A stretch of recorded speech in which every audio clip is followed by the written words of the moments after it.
Hola chicos, bienvenidos a la segunda parte del curso de física de la Tecnicatura en Enología y Viticultura de la universidad. Y esta segunda parte vamos a empezar con fluidos y me pareció interesante plantear un problema para poder analizar las diferentes magnitudes que intervienen cuando queremos estudiar a los fluidos. El problema ustedes ya vieron el video, va a ser por ejemplo cómo se realiza el champán. En este caso hay simplemente un esquema, como en este caso con un Pinot Noir y un Chardonnay, se realiza la cosecha, el transporte a la bodega, la prensa de esa uva, la primera fermentación para formar el vino base, ¿sí? Donde ya sabemos que las levaduras naturales y el azúcar se transforman en alcohol, y después se realiza el licor de tiraje, el ensamblaje, donde a un poco de vino se le agrega azúcar y levadura y se lo mezcla con el primer vino y va al embotellado, donde se cierra muy bien y viene la fermentación secundaria, que depende del método, puede durar de 2 a 5 años. Y aquí realmente se empiezan a formar las burbujas de anhídrido carbónico, ya que no les permitimos que salgan. Se van removiendo, se van girando poco a poco, hasta que finalmente viene el removido de las ligas o sacar las ligas, que sería el desecho que va quedando de esas levaduras. Para ello lo que hay que hacer es enfriar totalmente las botellas boca abajo y viene el degüello donde sacamos esa tapa rosca que le habíamos puesto, esa tapa, perdón, a presión que le habíamos puesto y va a saltar un poco de líquido junto con las ligas que hayan quedado, se rellena la botella, se vuelve a tapar, se le etiqueta y ya está lista la botella de champán. Todo esto se explicó mucho mejor en el video que ustedes ya vieron. El problema inicial que nosotros queremos plantearnos sería mejorar la calidad de un vino espumante o de una cerveza desde su elaboración a través del análisis y la manipulación de las propiedades físicas presentes en ella. Esto es algo que normalmente no se realiza. Bueno, cuando hablamos de magnitudes físicas, tendríamos que preguntarnos con qué magnitudes físicas podríamos experimentar para mejorar la calidad del espumante. Para eso tendríamos que saber cuándo un espumante es mejor que otro. Por ejemplo, esta frase tan bonita dice que un buen champán se desliza en la boca acariciando el paladar, dejando a su paso recuerdos de frutas y frescura.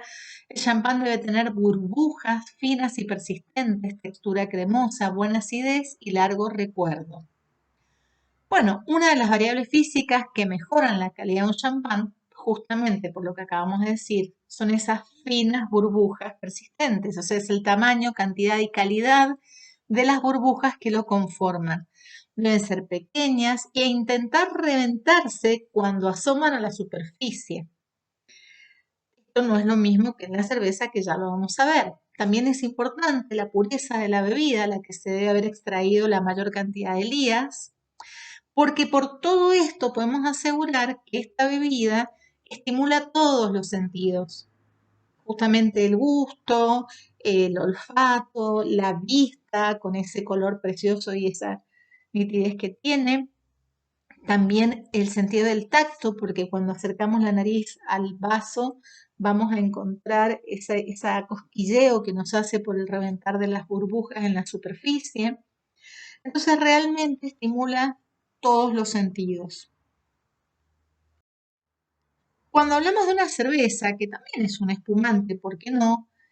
La espuma debe presentar, nos dice, la densidad y la cremosidad, la adherencia al vidrio y la estabilidad perfecta. Hablamos de espuma, pero ¿qué es la espuma? Es la sustancia de aspecto globular que se encuentra en la parte superior de los vasos de cerveza, pero está formada por burbujas que están compuestas por gas carbónico, procedente de la fermentación alcohólica de cereales. Justamente cómo se van a formar estas burbujas debido a la tensión superficial del líquido, no se deshacen rápidamente gracias a elementos como las proteínas y los ácidos del lúpulo. Fíjense que en el champán era importante que la burbuja reventara al llegar a la superficie, en cambio en la cerveza no, porque nos interesa que quede la espuma. por lo tanto, que no revienten al llegar a la superficie. La espuma posee una evidente función estética, ayuda a proteger tanto el aroma como el sabor de la bebida, ya que en esas burbujas va también contenida todos los aromas. Cuanto más espuma tenga la copa o vaso, se evitará más el contacto del líquido con el aire. Y esto sirve, obviamente, para que la bebida no se oxigene y no pierda el gas tan rápido. Para terminar, las burbujas de dióxido de carbono ayudan a liberar, como dijimos recién, todos los aromas de la cerveza. ¿Cuánta sería la espuma ideal de una cerveza? Bueno, acá por lo menos en Google nos dicen que los expertos aseguran que 2 dedos de grosor sería lo ideal. Bueno, acá surgen muchas preguntas interesantes si queremos llegar a plantearnos qué pasa con la física metida acá adentro en la elaboración de un vino espumante o de la cerveza. Por ejemplo, cómo se producen estas burbujas, de dónde salen tantas burbujas, cómo logran formar esa trayectoria tan particular, por ejemplo, en el champán o en el vino espumante, cómo se agrupan al salir, porque acá ya vemos la diferencia entre la cerveza y el vino espumante, por qué aumentan su tamaño al ascender, por qué aumenta su velocidad, que lo podemos ver si le prestamos atención en la copa, por qué en las propiedades de la interfase con el aire se aproximan unas a otras, por qué estas bebidas son tan aromáticas. Todo esto no son preguntas generales que cada una de ellas nos podría traer respuestas interesantes. Pero para esto vamos a necesitar de la física y vamos a tener que hablar de fluidos. Y para eso tenemos que saber qué son los fluidos. Cuando hablamos de los fluidos nos referimos tanto a líquidos como a gases. Fíjense, dice, un fluido es una sustancia capaz de fluir. ¿Y esto qué significará? Esto en realidad significa que un fluido no soporta fuerzas tangenciales.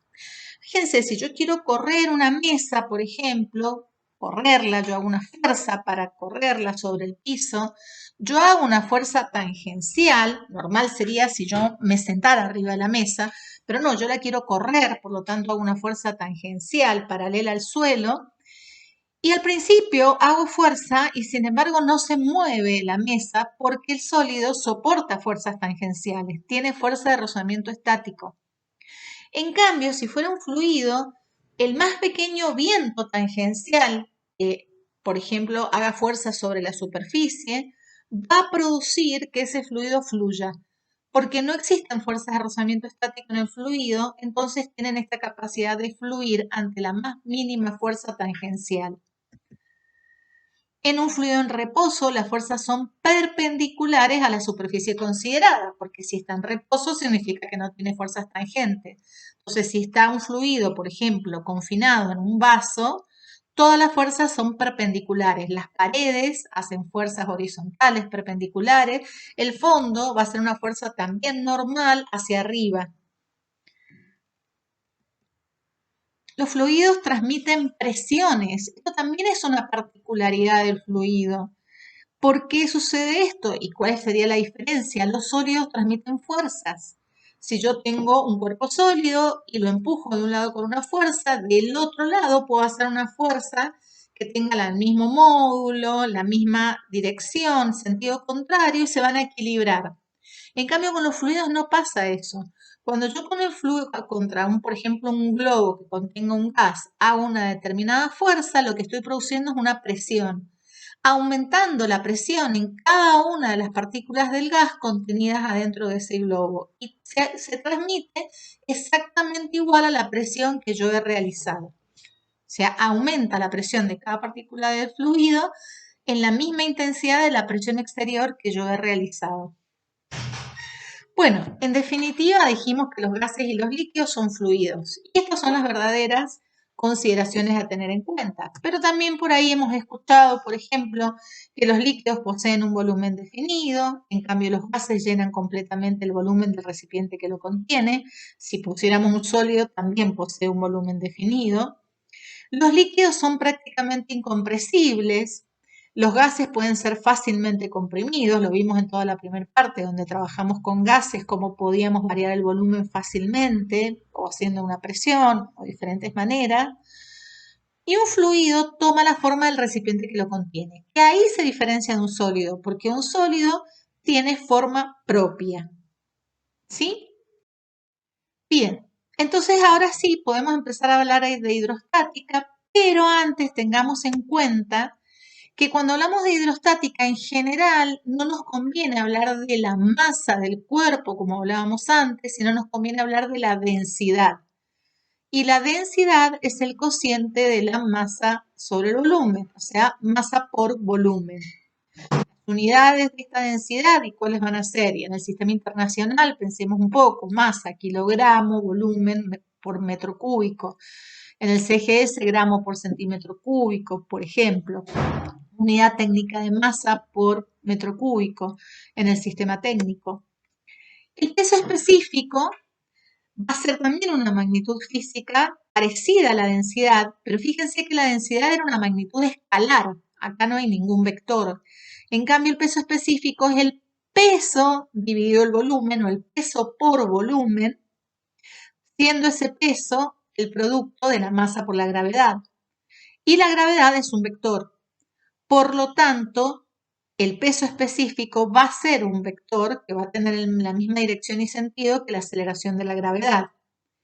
Y bueno, como la masa por volumen era la densidad, yo el peso específico lo puedo escribir como la densidad por la aceleración de la gravedad del lugar. Otra magnitud muy utilizada dentro de la misma idea es la densidad relativa. La densidad relativa en general es el cociente entre dos densidades. La densidad de la sustancia que yo quiero saber dividido la densidad de una sustancia conocida. En general se utiliza la densidad del agua destilada. Por supuesto que conociendo la temperatura de trabajo, ¿no? Más o menos a 20 grados. Bueno, la densidad era masa por volumen y la del agua va a ser la masa del agua por el volumen. Si usamos el mismo volumen en las dos sustancias, vamos a poder definir esta densidad relativa como el cociente de las masas. Y si yo la multiplicara y dividiera por G, me quedaría el cociente de los pesos, o sea, el peso de la sustancia desconocida sobre el peso del agua cuando ocupan el mismo volumen. Fíjense que la densidad relativa es adimensional, o sea, no tiene unidades, es un número simplemente comparativo. Por ejemplo, bueno, ya lo vamos a ver, por ejemplo, acá donde tenemos algunas densidades de algunas sustancias a 0 grados Celsius y a una atmósfera. Estas densidades están dadas en kilogramos por metro cúbico. Entonces, por ejemplo, en el aluminio es 2,7 por 10 a la 3, o sea, 2.700 kilogramos por metro cúbico. El agua va a ser 1.000 kilogramos por metro cúbico a 4 grados Celsius, mientras que el aire, por ejemplo, va a ser 1,20 kilogramos por metro cúbico. Y así podemos ir encontrando todas las demás unidades. Sería interesante que estas unidades que están en kilogramos por metro cúbico intenten pasarlas a gramos por centímetro cúbico, que ya hemos visto esos pasajes, y se van a dar cuenta que, por ejemplo, el aluminio va a tener 2,7 gramos por centímetro cúbico, o el agua tan solo 1 gramo por centímetro cúbico. Es decir, que 1.000 kilogramos por metro cúbico es lo mismo que 1 gramo por centímetro cúbico, pero demuéstrenlo cada uno de ustedes. Bueno, teorema general de la hidrostática. Acá ya empieza la parte interesante, que es qué podemos trabajar con respecto a estos fluidos. Por ejemplo, nosotros tomamos un fluido que está confinado dentro de un vaso y suponemos un cubo dentro de este tres fluidos, suponemos porque está todo junto en realidad, pero vamos a estudiar ese cubo dentro del fluido, donde la parte superior está a una altura I y el alto del cubo es una altura variación de I, una altura delta I. Bueno, ¿qué es lo que sucede? Este cubo está en equilibrio, por lo tanto, las fuerzas en X, F de X y F' de X, tienen que ser opuestas y medir lo mismo para que este cubo esté en equilibrio. En Z sucede lo mismo. F' de Z con F de Z tienen que tener el mismo módulo, diferente sentido, la misma dirección, para que se anulen y el cubo esté en equilibrio. Pero verticalmente tenemos un problema, porque tenemos la fuerza FI que hace la parte superior del líquido sobre la cara superior de este cubo, que la podríamos poner como presión por área, ¿sí? Otra fuerza que va hacia abajo, que es el peso del cubo, y una fuerza que va para arriba, que son las fuerzas que hacen las partículas que están en la cara inferior del cubo, que como obviamente tiene que ser más grande que la que tenemos arriba, porque tiene que equilibrar también al peso, la vamos a escribir como P más delta P más variación de P más una pequeña presión, todo eso multiplicado por el área. Bueno, si hacemos esta sumatoria de fuerzas en I, me van a quedar, por ejemplo, la que va para arriba, que es P más variación de presión, todo eso multiplicado por el área, menos presión por área sobre la cara superior, menos, y fíjense que el peso lo estoy poniendo en función de la densidad o del peso específico, ya que era densidad por G por el volumen. Y el volumen de este cubo es el área por la altura, es decir, área por delta I. Todo esto, como está en equilibrio, me tiene que dar igual a 0. De esta manera, reordenando todo esto un poquito, me va a quedar P más esta pequeña presión, más este delta P por A, igual a P por A, más densidad por G por A por delta I. Las A las podemos tachar sin ningún problema. Y me va a quedar, en definitiva, una vez que taché las A, van a ver que las presiones, las P solitas, también se van a poder ir, las puedo restar en ambos miembros. Y me va a quedar que delta P, la variación de presión entre la parte superior e inferior de este cubo, por ejemplo, va a ser igual a la densidad del líquido que estamos considerando por la aceleración de la gravedad por la diferencia de altura entre la parte superior e inferior del cubo. Quiero que miren bien esta fórmula porque nos está diciendo que la variación de presión dentro de un fluido no depende de la cantidad de fluido que yo tenga, sino solo de la cota, solo de la profundidad, de la altura a la que yo esté dentro del fluido. Por lo tanto, en una pileta a 2 metros de profundidad, puedo tener la misma presión que en un lago gigante a 2 metros de profundidad, porque no me importa la cantidad, me importa solamente los 2 metros de profundidad y que la densidad del agua sea la misma. Bueno, como consecuencia de lo que acabamos de ver, para un fluido homogéneo, es decir, que la densidad es constante y que está en equilibrio, se cumple esto que lo he puesto en forma diferencial en lugar de poner en forma de variación, pero es lo mismo, diferencial de presión, una pequeña cambio de presión va a ser igual a la densidad por G por ese pequeño cambio de altura.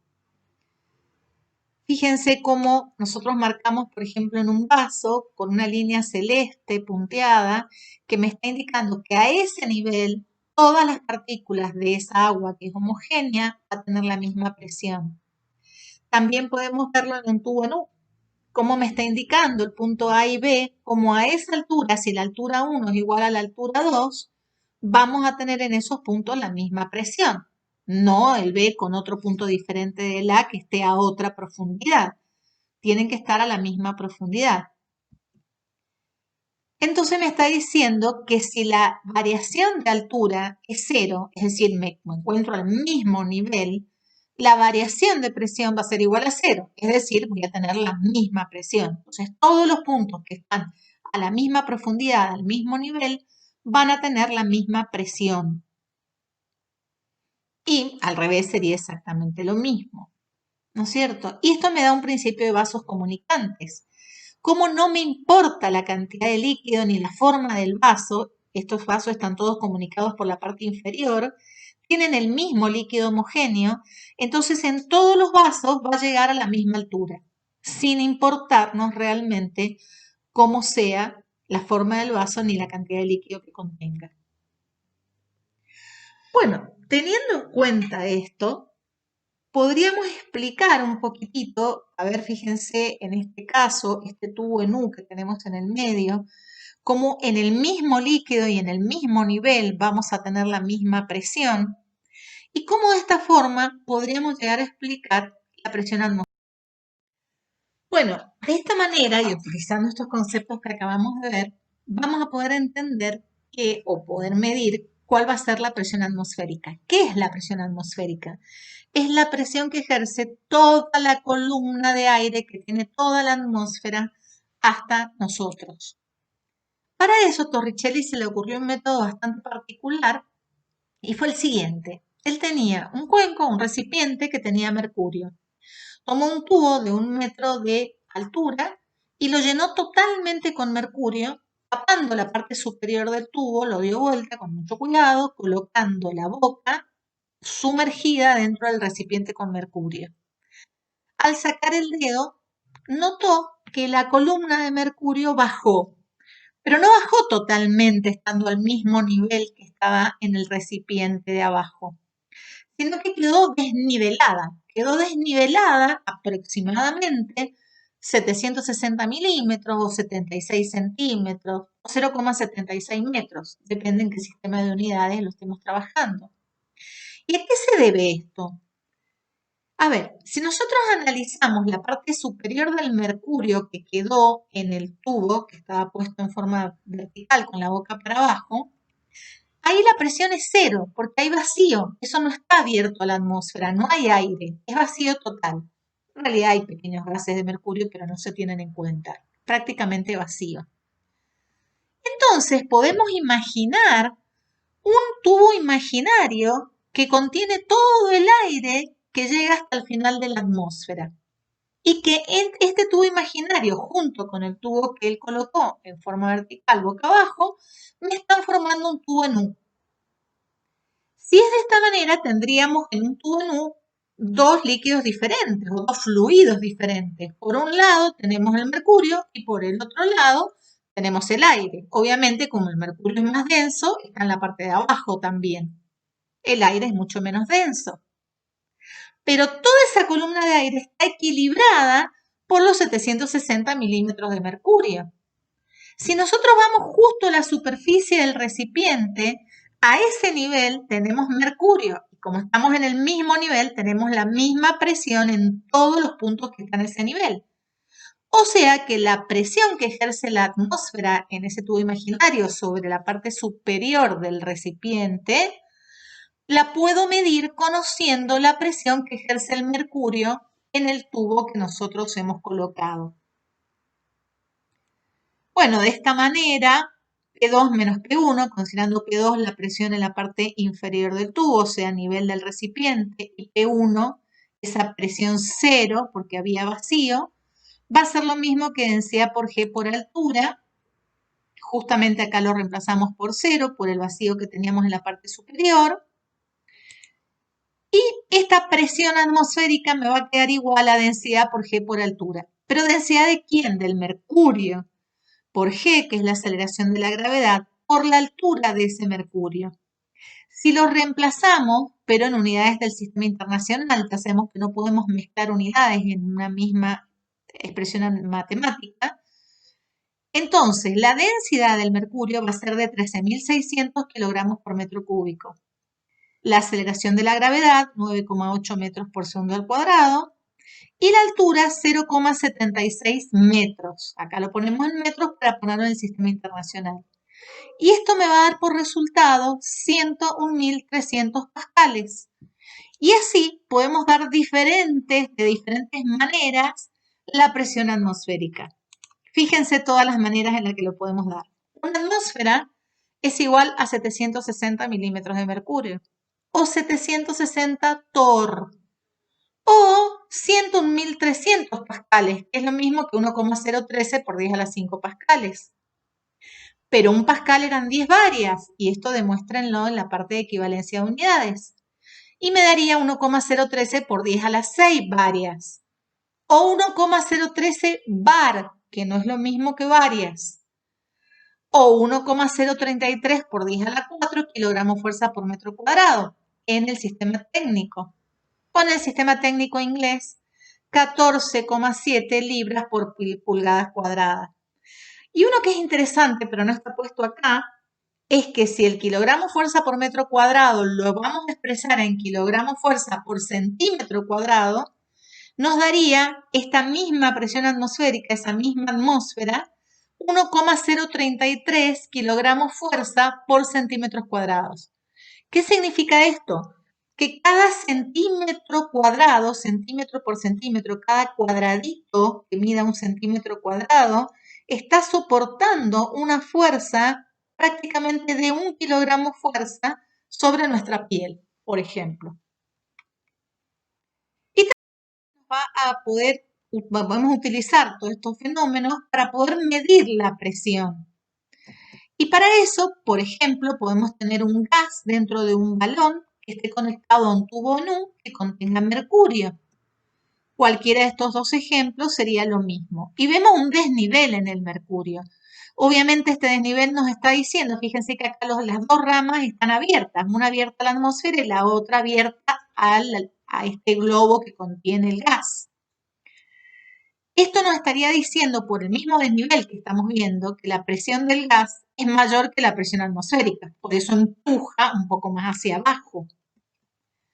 Y de esta manera, fíjense en la rama izquierda, esa presión P del gas, más la altura, que sería densidad por G por altura 1, ya que abajo, en la parte inferior del tubo NU, la presión va a ser la misma, porque estoy en el mismo nivel, va a ser igual a la presión de toda la columna de la parte derecha, que va a ser presión atmosférica, así, acá sí está abierto la atmósfera, más densidad del mercurio por G por altura 2.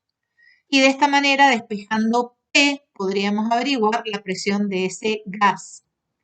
O presión menos presión atmosférica, que sería la presión manométrica, me daría igual a densidad por G por altura, siendo la altura la diferencia de entre I2 menos I1. Todo esto en la práctica lo van a poder hacer y entender bastante mejor. Bueno, en definitiva, la presión se definió como el cociente entre la fuerza y el área. ¿Sí? La fuerza dividido el área o la fuerza que se ejerce sobre una determinada unidad de área va a ser la presión. Pero también el cambio de presión o la variación de presión entre dos niveles diferentes lo hemos definido como densidad por G por la variación de altura entre esos dos niveles. Por ejemplo, si nosotros tenemos un recipiente con un nivel 1 y un nivel 2, altura 1 y altura 2, cada uno correspondiendo a cada punto, la diferencia de altura va a ser variación de I, variación de altura. De esta manera, la presión en 2 menos la presión en 1, aplicando el teorema general de la hidrostática, es densidad por G por I2 menos I1, o sea, densidad por G por la variación de nivel, el cambio de nivel. P2 menos P1, esa variación de presión entre dos puntos cualesquiera de un fluido que estén a diferente nivel, se le llama presión hidrostática entre dos puntos 1 y 2. O sea que cuando hablamos de presión hidrostática, siempre hablamos de diferencia de presión entre dos niveles. ¿Sí?